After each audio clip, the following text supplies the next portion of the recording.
I have such a quick one today, but I find it so useful and I wanted to share. So I am editing in Audition here, and I have a lot of gaps to clear out and some cutting to do, both on the front and back end of each of these little clips. So I need to zoom in basically and zoom back out again and again and again. And I find using this little scroll wheel to not be the best. I mean, look at that. Where am I even? I don't know. So how can I zoom in and out with a keyboard shortcut? Well, you can use the plus and minus symbol on your keyboard, the one that's next to the backslash. And if I do that, the minus will zoom me out so I can see everything, and the plus will zoom me in. And even better, it's zooming me in where my time marker is so I don't lose my space. So look at that.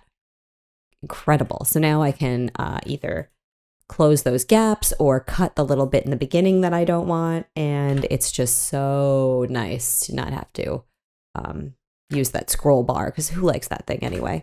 So I hope that you guys found this helpful. If you did, please give me a like and check out my playlist in Audition for more. Thanks. If you want to support me and see what I've been working on, check out my Explainer video channel.